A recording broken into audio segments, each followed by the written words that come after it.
जग यसार दुख जान कर उर से करुणा पूरे, शिवपद रक्षक जान निज प्रेम मगन मन चूरे।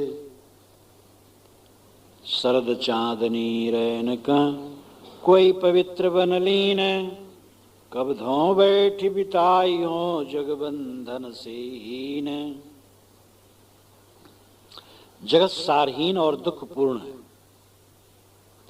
उम्र जितनी बढ़ती जाती है बात समझ में आती है, लेकिन अविद्या और राग के कारण ठहराव नहीं होता है, स्वरूप का ज्ञान नहीं, और साधना द्वारा अविद्या की निवृत्ति नहीं हुई, इसलिए असार और दुखपूर्ण जान करके भी ठहराव नहीं हो पाता। जवानी में तो भ्रम रहता है कि सुख मिलेगा। नौजवानों को तो चारों तरफ से विषयों के आकर्षण हरदम होते हैं, एकदम घनघोर आकर्षण। कुछ दिन के बाद लगता है नहीं, सुख कहीं नहीं। धीरे धीरे दिन बीतते बीतते बुढ़ापा जर्जरता आने पर तो एकदम बेकार सब लगता है। दिन बीतते जाते हैं, संसार की निस्सारता के दर्शन होते जाते हैं और दुख रूपता के। लेकिन अगर स्वरूप बोध हो और साधना करके अविद्या की निवृत्ति हो तो वो अपनी दशा में ठहरता है, नहीं तो जानते हुए भी वैसे ही दुखी रहता है। जगत को असार और दुखपूर्ण समझूंगा, हृदय करुणापूर्ण होगा, प्राणी मात्र के लिए अहित भावना न होगी, हित भावना होगी। शिवपद ही अपना रक्षक है और शिवपद के ही प्रेम में मगन रहूंगा। शिवपद आत्मपद है, शुद्ध पद है, शिव नाम कल्याण। जहां विकार न हो वह कल्याण पद है। तो शुद्ध आत्म की स्थिति के प्रेम में मगन रहूंगा, चूर रहूंगा। शरद की चांदनी होगी, किसी पवित्र वन में बैठ करके ध्यान करूंगा और मन बंधन से हीन हो जाएगा। साधक को जहां अवसर हो, वन हो, पर्वत हो, नदी का तट हो, बाग हो, मकान का एकांत कमरा हो, जहां हो, जब जो स्थित हो, उसी में उसको ऐसा मन बनाना चाहिए जो अमुक जगह पा करके साधना और ध्यान करना चाहता है वो कभी भी सफल नहीं होता। जो अनुकूल परिस्थिति खोजता है वो कभी साधन नहीं कर सकता है। जो सब परिस्थिति में साधन कर सकता वही साधक हो सकता है। एक महात्मा ने एक पुस्तक ली और सोचा पढ़ूंगा, तो जब जहां व्यवस्थित जगह मिलेगी वहां पढ़ूंगा। तो घूमते रहे लेकर के महीनों, व्यवस्थित जगह न मिली तो उनको ग्लानि हुई, बस शुरू कर दिया पढ़ना। बस जा रहे पढ़ते गए, कई बार पढ़ते चले गए। कुंवारी भूमि कहीं नहीं मिलती है कि वहां तुम बैठो कोई विघ्न बाधा ना हो। करते चलो, हर समय साधन की जगह है। ट्रेन में चल रहे हो, भीड़ में चल रहे हो, मन समेट लो, एकांत में हो। बस में बैठे हो, उमस है, मन वैराग्य भाव स्वरूप भाव रहे, ध्यान है, समाधि है। जंगल में हो, मन खुरबुर खुरबुर कर रहा है, कुछ नहीं। इसलिए सब समय जो साधन कर सकता वही साधन कर सकता है। लेकिन स्थान और भूमिका का अपना महत्व, इसलिए वैरागवान उसको कहते हैं। तुम धन में संतुष्ट हमहु है वृक्ष बकलते, दो भय समान नयन मुख अंग सकलते। जाने जात दरिद्र बहुत तृष्णा है जिनके, जिनके तृष्णा नाही बहुत संपत्ति है तिनके। तुम ही विचार देखो दृगन, को निर्धन धनवंत को, युत पाप कौन निष्पाप को असंत और संत को। अय धनवानो, तुम लोग धन में संतुष्ट हो और हम वृक्षों के छाल पहन करके उसमें संतुष्ट हैं। वैसे मुख, आंख, हाथ, पैर सभी अंगों को देखने पर दोनों समान हैं। दरिद्र उसको समझना चाहिए जिसके बहुत तृष्णा है, और जिसके तृष्णा नहीं है उसके मानो बहुत संपत्ति है। तो संपदाशाली कौन है? मैं हूं, क्योंकि मेरे मन में कोई तृष्णा नहीं। अब तुम ही विचार करके देखो, कौन धनवान है, कौन निर्धन है, कौन पाप से लिप्त है, कौन निष्पाप है, कौन असंत है और कौन संत है। बात तृष्णा में है। जो तृष्णा में है वही पाप करेगा, वही गलत करेगा, वही दुखी रहेगा। जो तृष्णा से हीन है सदैव संतुष्ट रहेगा। सतसंगत स्वच्छंदता बिना कृपणता भक्षे, जानो नहीं के तप किए यह फल हो तो प्रत्यक्ष। इस साखी को साधक कंठ कर ले और इसको सदैव स्मरण में रखे, सदा सुखी रहेगा। 3 चीज चाहिए जिंदगी में, सत्संग मिले और स्वच्छंदता हो और बिना कृपणता भक्ष हो। ये बड़ा सौभाग्य है कि अच्छे संतों की संगत बराबर मिले। गृहस्थों को दुर्लभ है, जिज्ञासुओं को भी दुर्लभ है। कितने जिज्ञास मासूम हैं, सच्चे हृदय के, लेकिन उनको आधार अच्छा नहीं मिलता। गृहस्थों में जो हम घूमते हैं वहां तो सावधान न रहे तो भटकाव के सिवा कुछ नहीं है। सम्मान मिलेगा, भोजन मिलेगा, कपड़ा मिलेगा, रुपया मिलेगा, पूजा आरती समय से मिल सकती है, और बोध नहीं मिलेगा, उधर से अबोध मिलेगा, तो हम और भटक सकते हैं। इसलिए साधक को बहुत सावधानी से भक्तों में घूमना चाहिए। तो विवेकवान संतों की संगत और सत्संग चर्चा जहां घनघोर हो, ऐसा मिले महासौभाग्य। दूसरी बात स्वच्छंदता।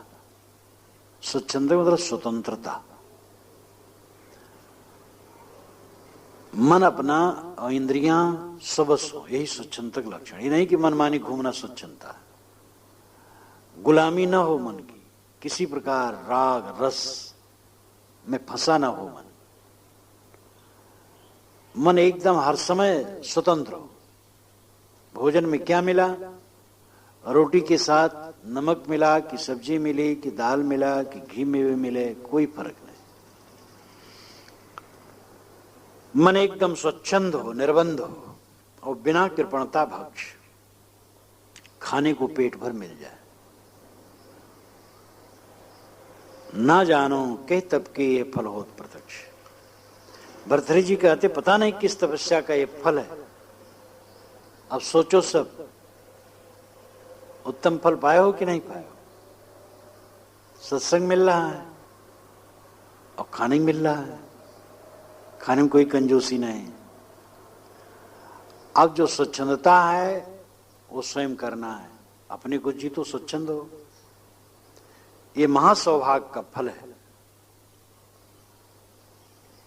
भोजन को कर पट्ट दसों दिस बसन बनाए, बखे भीख को अन्न पलंग पृथ्वी पर छाए। छाड़ी सबन को संग अकेले रहत रैन दिन, निज आत्म सोलीन पौन संतोष छिन छिन।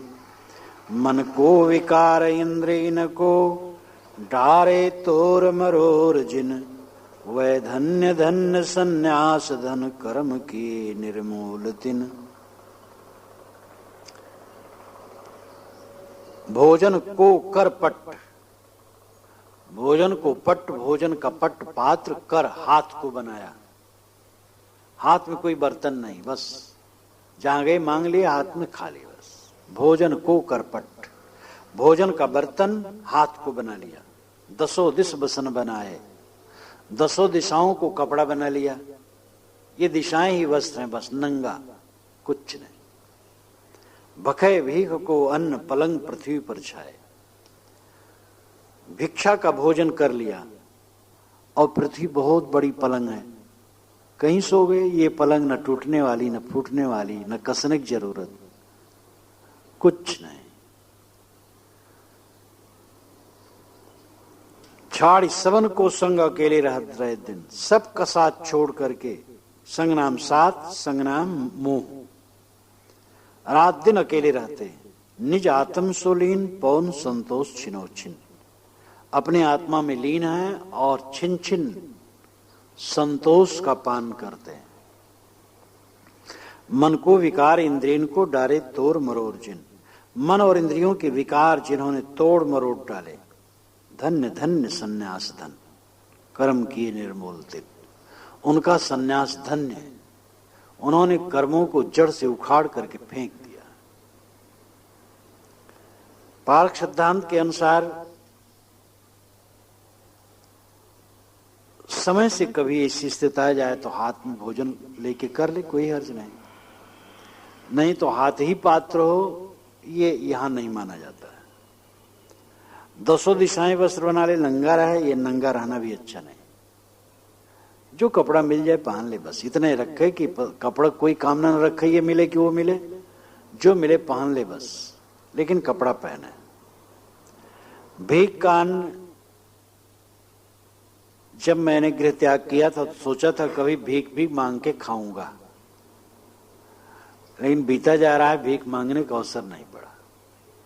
एक तो अलग घूमा नहीं, 18 वर्ष तक गुरु जी के साथ बना रहा, और फिर आगे साधु समाज के साथ बना रहा, तो भिक्षा मांग करके खाने का अवसर नहीं पड़ा।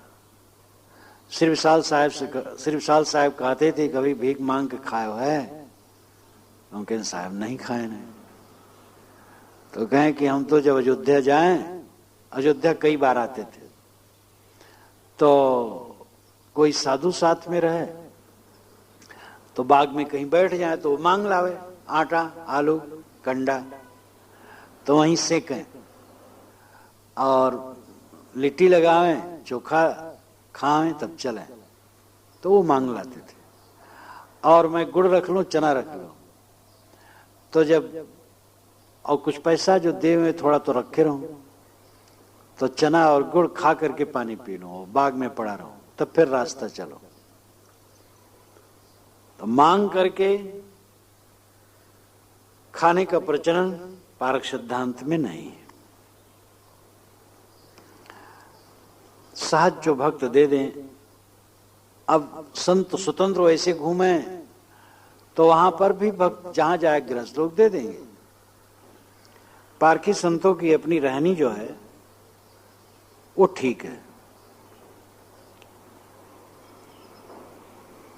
पिनक में पड़ने की जरूरत नहीं। मैं ऐसे तो देखा कि अलग बैठा हूं एकांत में, अब वहां आकर के कई लोग, बाबा तो कहा घर छोड़ दियो, अब थोड़ी उम्र रहे, बाबा का पढ़ थोड़ा फेल हो गया। लोग मानते हैं दुनिया से हार करके तब लोग विरक्त होते हैं, और वो भी ठीक है, हार करके तो होते ही हैं। जब जान लिए संसार सारहीन है तब विरक्त होते हैं। लेकिन वो दूसरा अर्थ लगाते, खाने नहीं पाए या झगड़ा हो गया, और नौजवान कोई है तो पास नहीं हुए, फेल हो गए पढ़ते पढ़ते, बकवास करते। और जहां पर एक ऐसी जगह बैठे हैं जहां जन भी नहीं है, तो ध्यान करो कोई पूछने वाला नहीं। तो ये बात नहीं कि अकेले में रहो तो वहां बड़ी बड़ी निर्विघ्नता रहती है, बड़ी बड़ी झंझटें हैं।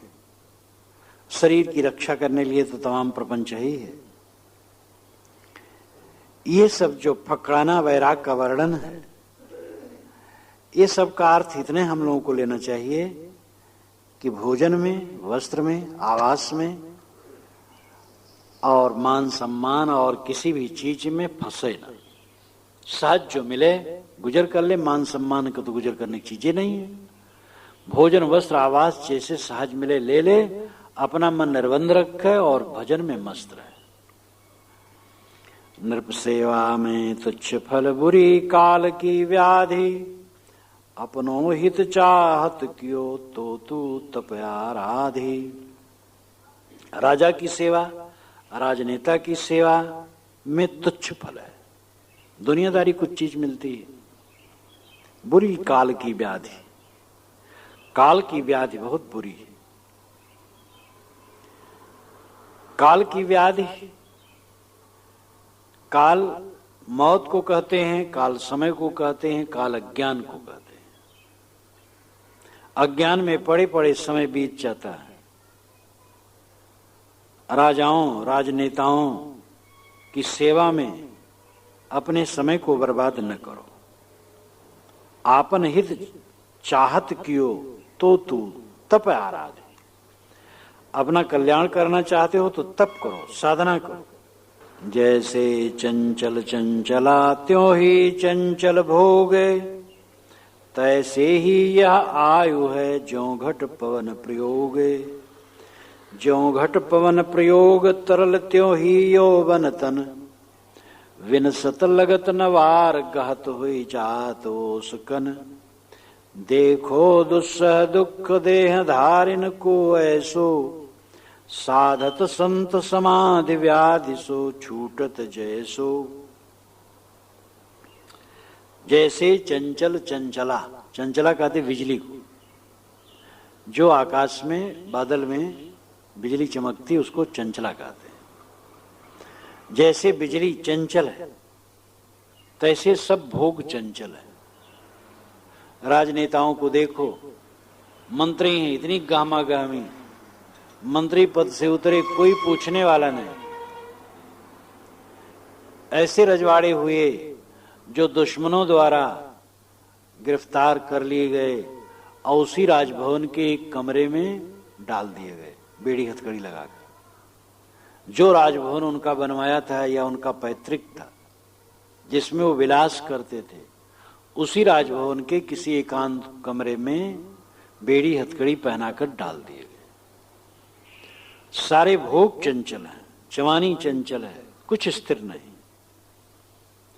तैसे आयु है ज्यों घट पवन प्रयोग। घट नाम बादल, पवन के प्रयोग से बादल छिन्न भिन्न हो जाते।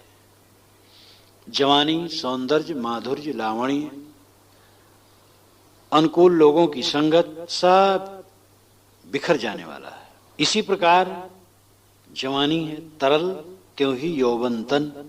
जवानी और शरीर भी तरल है, बहने वाली चीज है। बिनसत लगत न वार कहत हुई जात ओसकन। इनके बिनसने में देरी नहीं लगती। जैसे ओस का कण मोती समझ के पकड़ो, पकड़ते ही खो जाए, ऐसे संसार की चीजें पकड़ो और खो जाती। जहां आकर्षित हो केवल अपनी बेवकूफी रहती, चाहे रूप में, चाहे रस में, चाहे गंध में। वो एक भक्त कहा था कि साहब लड्डू पूड़ी मालपुआ हलवा खाने में अंत में मजा नहीं आता है, रोटी भात खाने में अंत में मजा आता है। तो सब हंसने लगे। और लड्डू पूड़ी हलवा मालपुआ खाने में शुरुआत में जीभ में थोड़ा सा लगता है हाँ बढ़िया चीज खा रहे हैं, पीछे से मजा नहीं आता। और कहीं असावधानी में ज्यादा खा लिए तो सजा आती। और दाल भात रोटी सब्जी खाए, संतुलित खाए तो बड़ी बड़ी प्रसन्नता रहती है। तो ये भोग में मजा नहीं है, लेकिन भूल, भ्रम, अज्ञान, अविद्या। तंबाकू क्या कितनी गंदी चीज है, लेकिन जो तंबाकू खाते वो मजा माने बैठे। तो सब कुछ अत्यंत क्षणिक है।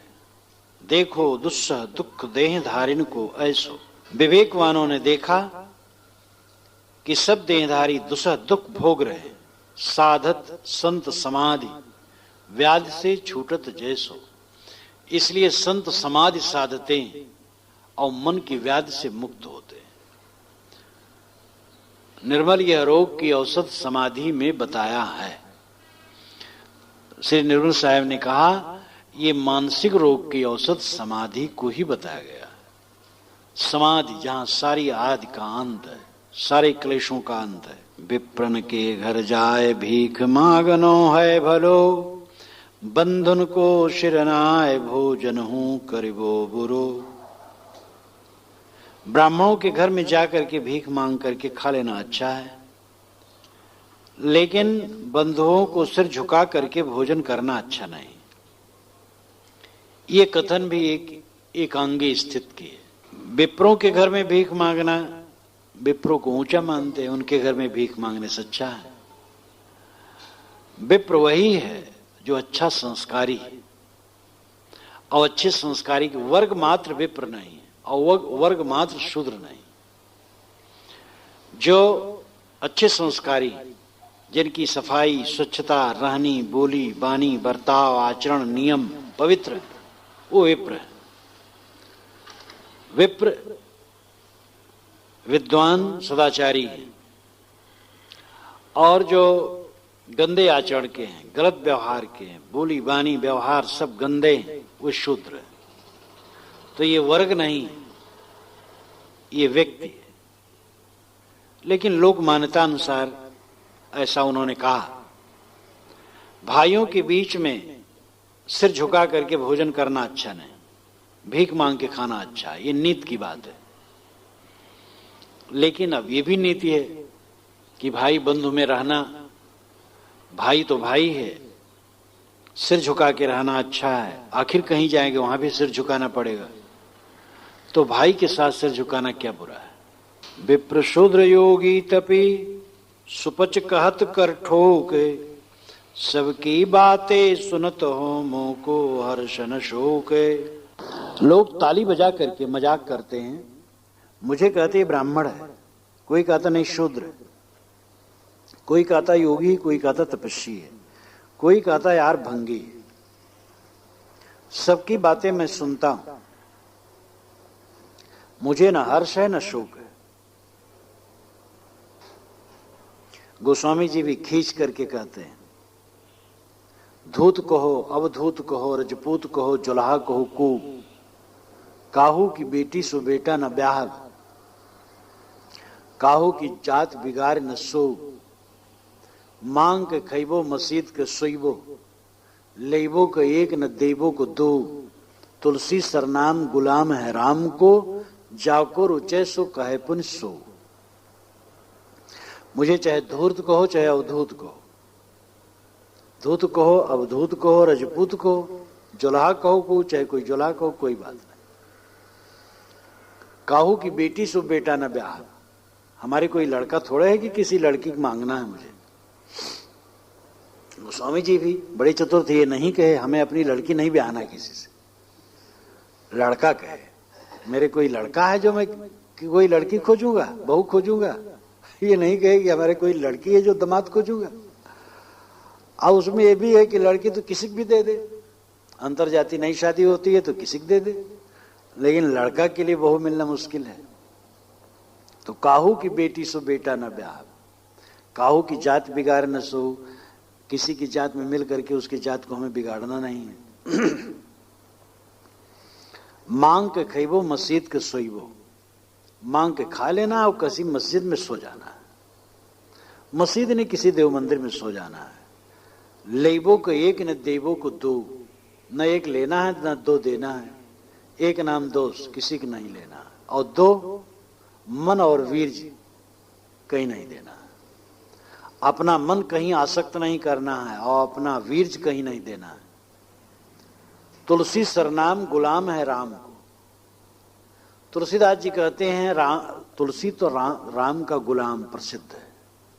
अब जाको रुचे सो कहे पुनसु, जिसके मन में जो आए कहे। तो गोस्वामी जी यहां खींच करके कहते हैं, कोई उल्टा पलटा कहता होगा। ते नर जग में धन्य है शरद शुभ्र निशिमाही, तोड़े बंधन जगत के मनते विषयन काहि। मनुष्य वह मनुष्य संसार में धन्य है जो शरद की शरद की चांदनी में बैठे ध्यान करते हैं और चिंतन करते हैं और मन के विषय बंधनों को तोड़ते हैं। अब शरद चांदनी तो बहुत थोड़े समय के लिए है। अगर साल भर कोई मन के विषय के बंधन को न तोड़े और शरद चांदनी में तोड़े तो फिर बेकार है। ये सब लाक्षणिक है। मतलब हर समय अपने मन के बंधनों को तोड़ो। विषय सर्प को मारी चित लगाए शुभ कर्म में, पुण्य कर्म शुभ धारि त्यागे सम मन वासना। वह पुरुष विषय सांप को मार देते हैं, अपने चित्त को शुभ कर्म में लगाते हैं, पुण्य कर्म करते हैं और सब वासना त्याग देते हैं। अरे चित्त कर कृपा त्याग तू अपनी चालहि, सिर पर नाचत खड़ो जान तू ऐसो कालहि। ऐ इंद्री गण निठुर मान मत इनको कहिबो, ये इंद्री गण निठुर मान मत इनको कहिबो। शांत भाव कर ग्रहण सीख कठिनाई सहिबो, निज मति तरंग सम चपल तज नासमान जग जानिए। जन करहु तासु इच्छा कछु शिव स्वरूप आनिए। अरे चित्त कृपा कर, तू अपनी चंचल चाल छोड़ दे, शांत हो जा। देख तेरे सिर पर काल खड़ा है, काल नाच रहा है। कब तेरे को ले जाए कुछ पता नहीं। ये इंद्रियों के समूह बड़े निठुर हैं, इनका कहा मत मान। इंद्रियों के पीछे मत चल, शांत भाव ग्रहण कर, सहनशील बन, कठिनाई को सहना सीख, कायर मत बन। अपनी बुद्धि जो पानी की तरंग की तरह चंचल है, चपल है, उसको छोड़ और जगत को नाशवान समझ। जो तेरे को मिला है वो स्थिर नहीं, उसमें आसक्त मत हो। जन करो तास इच्छा कछु शिव स्वरूप उरानी है। संसार के विषयों की कुछ भी इच्छा मत करो, हृदय में शिव स्वरूप का ध्यान करो। शिव स्वरूप आत्म स्वरूप, शुद्ध स्वरूप, शुद्ध आत्म तत्व में स्थित हो। दो प्रकार के साधक होते हैं। एक साधक वह है जो अपना आराध्य देव अलग मान करके कल्पना में उससे अपना सानिध्य करते हैं। ये समझते हैं परमात्मा मेरे निकट है, मैं उससे जुड़ गया हूं। और दूसरे साधक वह हैं कि जो वासनाओं को छोड़कर अपने आप में शांत होते हैं और उनको परमात्मा के निकट नहीं होना है। वह समझते आत्मा की शुद्ध अवस्था ही परमात्मा है, जो मैं स्वयं हूं। तो प्रथम साधक मन से कल्पना करता है परम तत्व की, ईश्वर की, और उससे अपने को जोड़ता है। तो कल्पना का राज्य है, शुभ है लेकिन कल्पना का राज्य है। किंतु दूसरा साधक वास्तविकता में वो कल्पना ही को खत्म कर देता है। जब कल्पना ही नहीं रह गई तो कल्पित वस्तु का स्वयं है। शिव स्वरूप, स्वरूप ही शिव है, आत्मा ही शिव है। वासना का त्याग करो, अपने स्वरूप में स्थित हो। बकल बसन फल असन करी करी हो वन विश्राम, जित अविवेकी नरन को सुनियत नाही नाम। वृक्षों का छाल का कपड़ा बना लूंगा, फल का भोजन और वन में विश्राम करूंगा। जहां अविवेकी मनुष्यों के नाम भी सुनाई नहीं देते हैं। अविवेकी मनुष्यों से खींचकर परेशान होकर साधक कहता है, बकल बसन फल असन करिहो वन विश्राम, जित अविवेकी नरन को सुनियत नाही नाम। ये अविवेकी आदमियों के बीच में रह करके बड़ी खींच होती। वन में चला जाऊंगा, वहां अकेले पड़ा रहूंगा, झंझट नहीं रहेगी। अब प्रश्न होता है, भूख लगेगी तो फल तोड़ के खा लूंगा, ठंडी गर्मी लगेगी तो वृक्षों का छाल पहन लूंगा, ये अच्छा रहेगा। भरथर जी जब रहे होंगे तो हो सकता है ऐसी सुविधा रही हो। आज तो घुमाओ जंगलों में बड़ा मुश्किल है। तो इसलिए भोजन वस्त्र लो मध्य रूप में और विवेक से रहो। महात्मा बुद्ध 2500 वर्ष पूर्व मध्यम मार्ग उन्होंने कहा। महावीर स्वामी अति त्याग किए। महात्मा बुद्ध ने भी अति त्याग किया और अति त्याग में वो निर्बल हुए और वासना की निवृत्ति न हुई, तब उन्होंने उसको छोड़ दिया। कहा जाता है एक बीड़ा वादक बीड़ा बजा रहा था तो एक तार बहुत ढीला था और एक तार बहुत कसा था और एक तार मध्य था। तो जो कसा था बड़ी कर्कश आवाज आ रही थी, बहुत ढीला तो बहुत मंद, और जो मध्य था उससे मधुर। उससे प्रेरणा ली कि बहुत कड़ा त्याग दुखद है, विलासी होना तो महादुखद है, मध्य का रास्ता ठीक है। सदगुरु कबीर का भी विचार मध्य का है। पारखी संतों की रहनी मध्य की है और यही ठीक है, मध्य का रास्ता ठीक है। मोह छाड़ मन मीत प्रीत सो चंद्र चूर्ण भज, सुर सरिता के तीर धीर धृणयासन सज, शमदम भोग विराग त्याग तप को तू अनुसरी, वृथा विषय बकवाद स्वाद सबको तू परिहरी, थिर नहीं तरंग बुध बुध तड़ित, अगिन शिखा पन्नग सरित, त्यों तन यौवन धन अथिर, चल दल दल कैसे चरित। मनमीत प्रेम से चंद्रचूर्ण का भजन कर। चंद्रचूर्ण जो चूर्ण पर चंद्र धारण करे, चूर्ण चूल चोटी सिर, सिर पर जो चंद्रमा को धारण किए, ऐसे शिव का भजन कर। भरतहर जी शिव भक्त थे, आपा को मानते हैं, आत्मा को मानते हैं।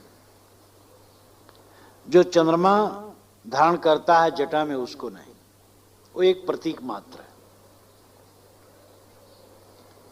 सुर सरिता के तीर धीर धर दृढ़ आसन सज, गंगा नदी के किनारे धीरज धर करके आसन लगा। शम दम भोग विराग त्याग तप को तू अनुसरी, मन को बस में कर और इंद्रियों को बस में कर, ये शम और दम है। भोगों से विराग कर, कामादिक भोग राग रंग ये सब तो दूर से त्याग कर। खान पान आसन बसन सब में उदास मध्यवर्ती बन, तप कर। कष्ट सहन करना तप है। आग पंचग्नि तापना तप नहीं है, वो तप ठीक नहीं। काया कष्ट करना तप नहीं है, व्यर्थ में काया कष्ट करे। किंतु सब अवस्था में सम रहना, अनुकूल प्रतिकूल में, ये तप है।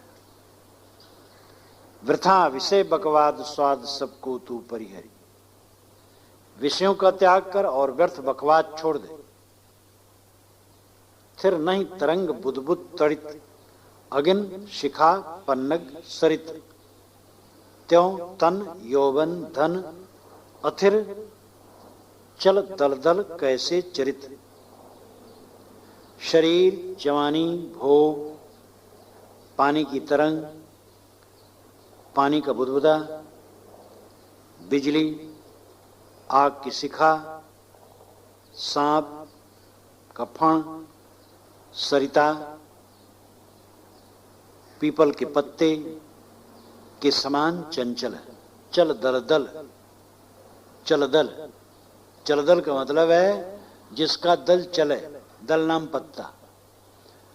तो पीपल के पत्ते बहुत चंचल होते हैं, क्योंकि पीपल के पत्ते में जो टहनी लगी रहती लंबी होती है, वो कोमल होती है, तो जरा सी हवा में वो खड़खड़ खड़खड़ बजने लगता है एक दूसरे पत्ते से। आम का पत्ता होता है, उसकी टहनी बहुत छोटी सी ढेपी होती है और मोटी तगड़ी होती है। जोर से हवा जब चलती है तो आम के पत्ते हिलते हैं, लेकिन पीपल के पत्ते जरा सी हवा में हिलने लगते हैं। तो ये सारा संसार चंचल है, कहीं आसक्त मत हो। विषय देह क्षणभंग लखी, विषय देह क्षणभंग लखी, त्याग ताहि अभिमान, निर्विकल्प निज रूप महतु समाधि को ठान। विषय और देह क्षणभंग, इसका अभिमान छोड़ और निस्वरूप में स्थित होकर के निर्विकल्प हो जा, यह समाधि कर। निर्विकल्प निज रूप मह तू समाधि को ठान। निज रूप की स्थित निर्विकल्प अवस्था में ही होती है। संकल्पों का पूर्ण त्याग निर्विकल्प अवस्था है। संकल्पों को त्यागते रहना दृष्टा अवस्था है। त्यागते रहना भी बहुत बड़ी बात है। संकल्पों को देखे और छोड़ता रहे तो सारा भार उतर जाता है। दीर्घ काल तक ऐसा अभ्यास करते करते संकल्प बिल्कुल शांत हो जाते हैं, तब निर्विकल्प हो जाता है, एकदम सीधा सहज और स्वरूप भाव में स्थित। उसके पहले की जितनी साधनाएं हैं वो काखा की तरह, ज्योति देखना मन ठहराना, सांस देख के मन ठहराना, नाद सुनना, शब्द सुनना, शरीर के किसी क्षेत्र में बिंदु की कल्पना करके मन ठहराना, शरीर में लहर इत्यादि देख के मन ठहराना, ये सब प्रथम साधना में काखा की तरह। अंतिम साधना है दृष्टा। देखते रहो मन को, बहो ना उसमें, संकल्प मात्र को देखो और त्यागो। और जब संकल्प शांत हो गए, निर्विकल्प हो गया, बस अपने आप